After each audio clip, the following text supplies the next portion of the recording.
Thank you, Jonathan. Usually I open my presentation by saying how happy I am to be here and thanking the organizers for inviting me. So I am happy to be here, but there is nobody to thank because I invited myself. So I'll skip that. And I would like to start with two unrelated remarks to the subject matter which I would like to share with you today, which is postmodern terrorism. Those two unrelated remarks actually has something to do with the first remark of Daniel Pipes. Daniel was referring to the memorandum that was conducted in Turkey and expressed his concern from that, and I would like to share this concern with him.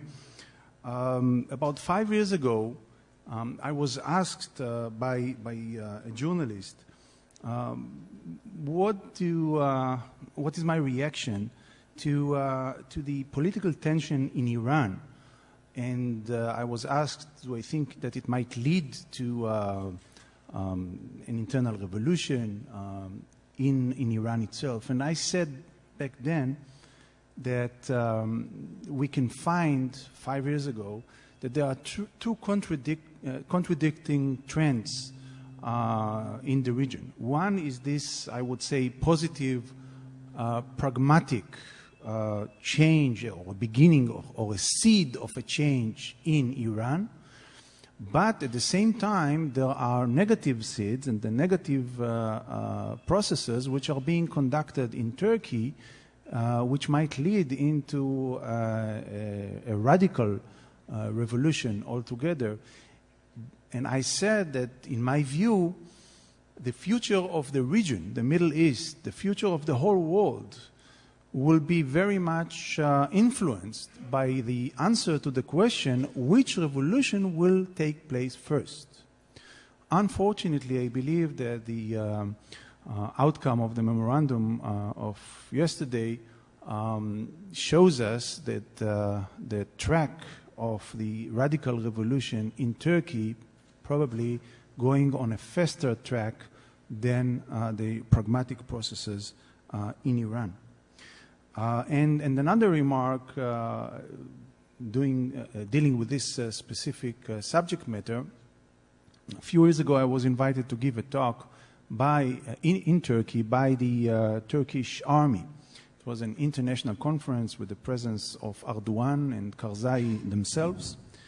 And in my talk, I was saying that we were talking about global jihad and Al-Qaeda, and I was saying that, in my view, the biggest enemy of Al-Qaeda is not United States, is not Israel, is not even the Western society. The biggest enemy of Al-Qaeda is a state like Turkey.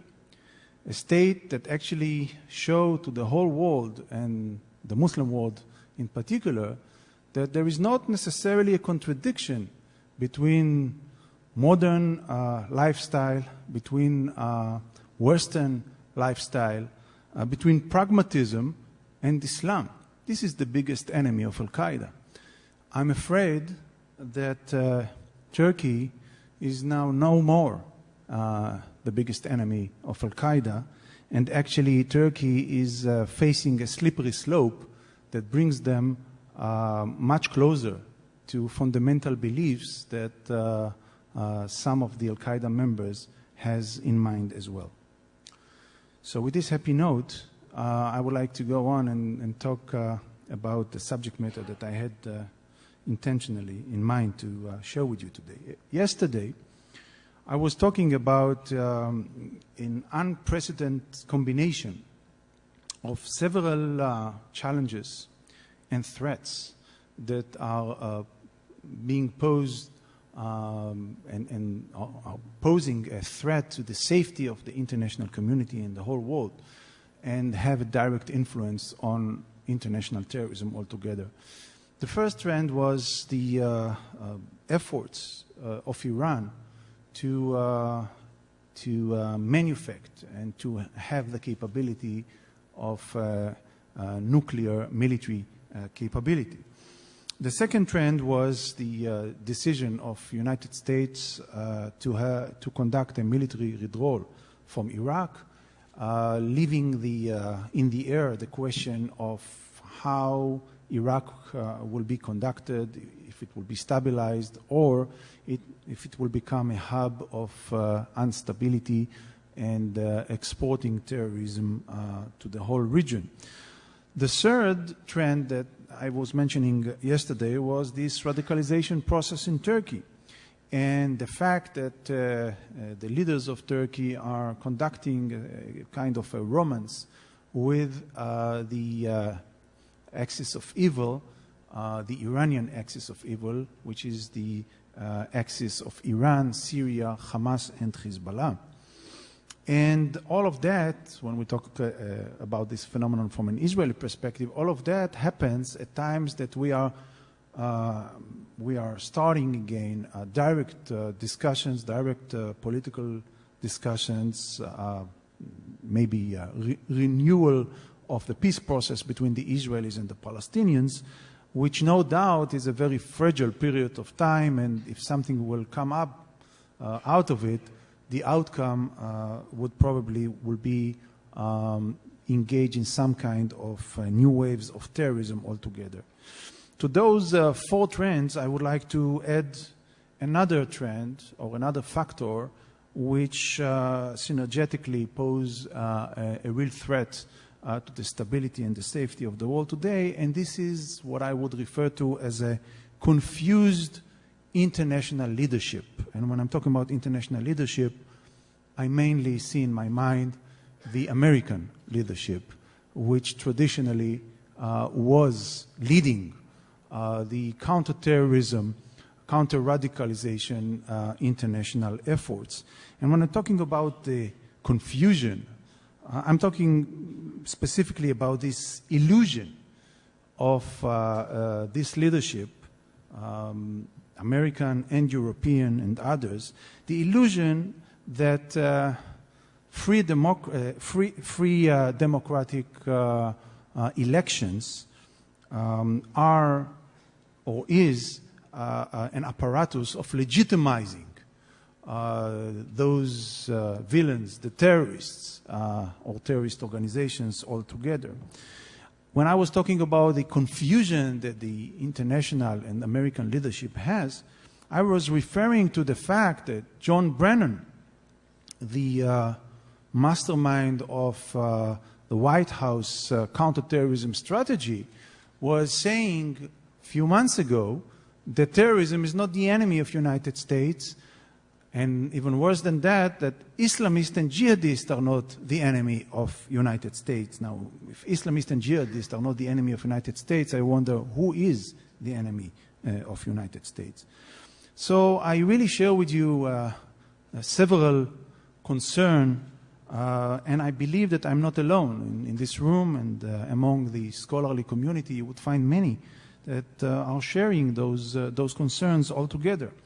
And for that matter, I would like to share with you the results and the findings of a survey that we have conducted among some of the participants of this conference. Actually, it was almost 100 experts that have been answering our questions, coming from more than 20 countries altogether.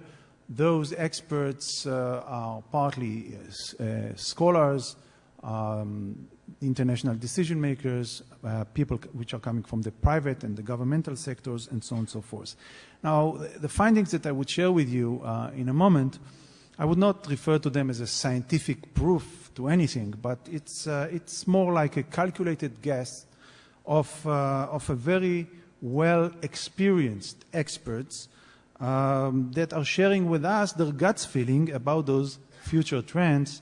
And as you would see in a minute, probably this negative future trends altogether.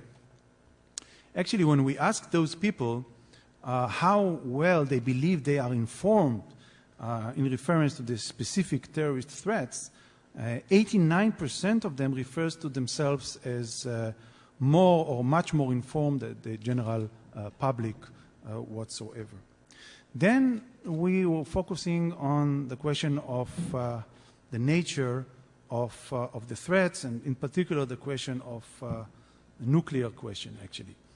And answering the question, what would happen if Iran would possess a nuclear weapon, 63% said that the level and the magnitude of the terrorist attacks in the world will increase as an outcome of Iran having possession of a nuclear weapon. When we asked the question, the previous one, when we asked the question of how effective are the sanctions which are being conducted against Iran in preventing their development of the nuclear weapon, 85% refers to that as non-effective altogether. And we asked the question, in how many years do you believe that a terrorist organization will obtain a nuclear weapon? 54% said that they believe that it will happen in the coming 10 years. Then we asked questions in reference to the probability of non-conventional attacks altogether. And in reference to the question of what is the likelihood that a large-scale, non-conventional CBRN, chemical, biological, radiological, nuclear terrorist attack would occur somewhere in the world in the next 5 years, 66% said that there is a likely or highly likely event that might happen in the coming 5 years.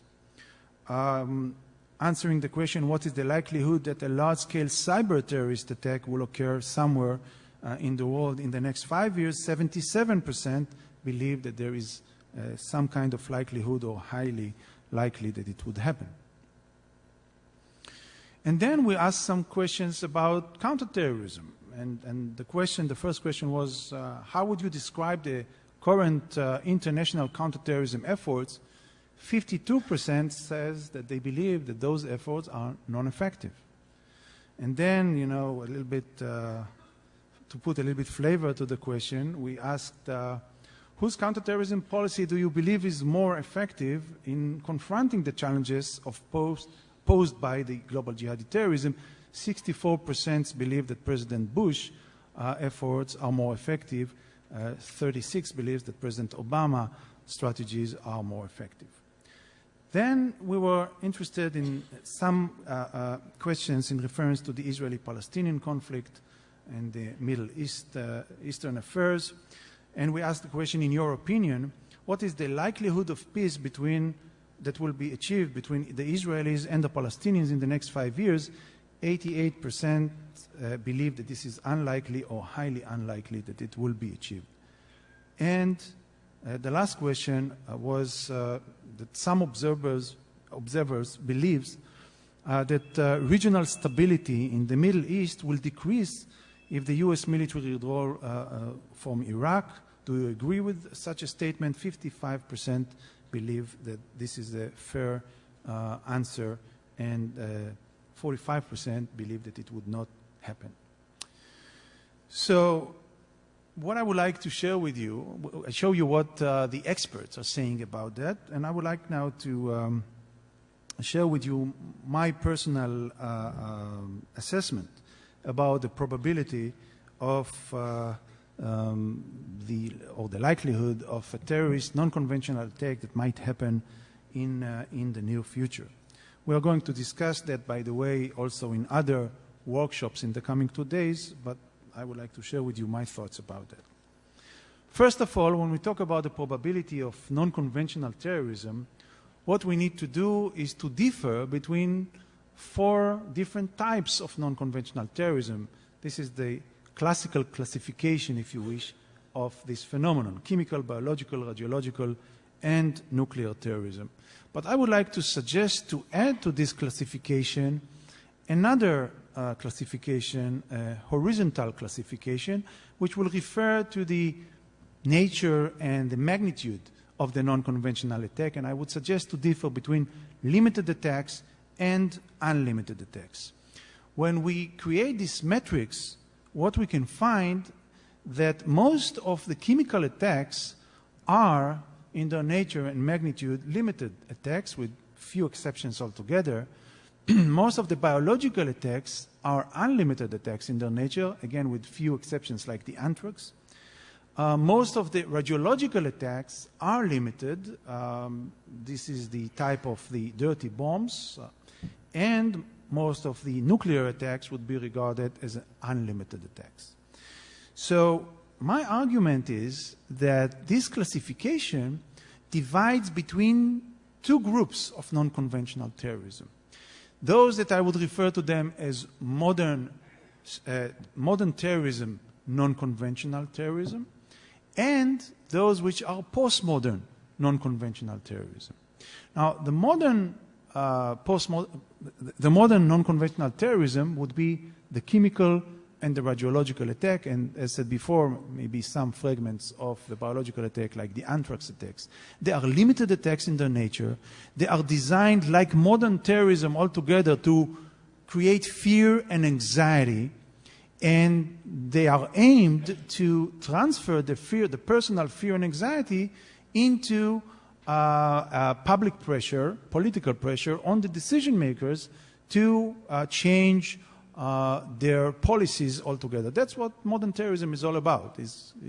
Terrorism is there in order to terrorize, to create fear and anxiety, and to transfer this fear and anxiety into public pressure on the decision makers to change the reality. Modern terrorism is an indirect strategy, political strategy, to achieve the political goals that the terrorists are trying to achieve.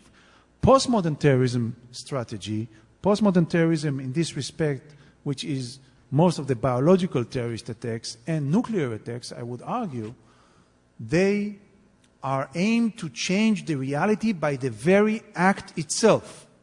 You have a problem with Israel? Let's exterminate Israel. You have a problem with the Americans? Let's launch a biological attack on the food supply of United States, or a nuclear bomb in Manhattan, or whatever. This is changing the reality by the very act itself. This is not an indirect strategy. This is a direct strategy altogether.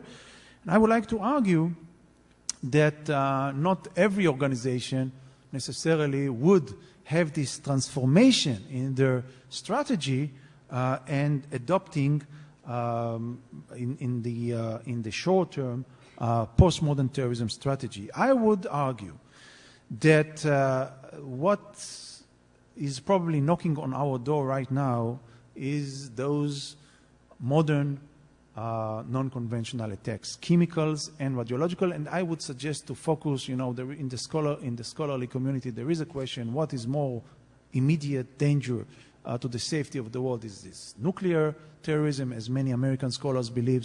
Is it biological attacks? I would like to argue that the immediate threat of international terrorism is chemical terrorism, because it's the next step of modern terrorism altogether.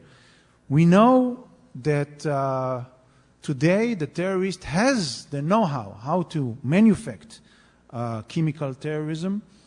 They can download the cookbooks from the internet, from specific websites.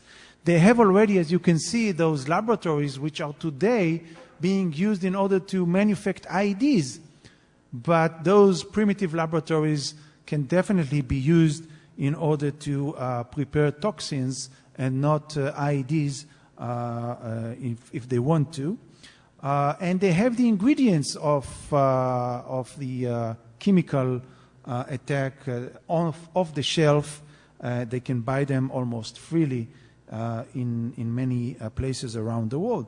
And I would say that we see already the first events, or we saw the first events of chemical attacks happening in the last few years, when terrorists were either using or trying to use plots that were trying to use racine poisoning gas, cyanide, and chlorine, and other types of and other chemicals altogether. So to sum this up, if we take the survey findings, we see that 66% believes that it is likely or highly likely that a large scale of non-conventional CBRN terrorist attack would occur somewhere in the world in the next 5 years. I would dare to say that the probability of the occurrence of a non-conventional limited terrorist attack, and specifically chemical attacks, by the use of toxin material is even higher than the estimate of the experts in our survey. And this actually obliges us to start contending with this problem, the problem of modern non-conventional terrorism, although we didn't find solutions to other modern terrorism problems like suicide attacks, but still we need right now to build the policies and the practices to contend with the new wave of terrorism, which I would argue would be non-conventional, limited chemical attack whatsoever. Before ending my presentation, I would like to take this opportunity, and especially in the beginning of this new year, the new Jewish year, I would like to use this platform in order to express my personal wish and prayer. And I believe that I reflect the wish and prayers of all Israeli citizens in this respect, that the Israeli soldier, Gilad Shalit, which was kidnapped by the notorious terrorist organization Hamas, and is being held for years in an inhuman conditions, with a direct violation of every possible POW regulation of the international humanitarian law by his war criminal kidnappers, I would like to express our wish and prayers that in the coming new year he will return safe and sound to his family with no further delay. Thank you very much.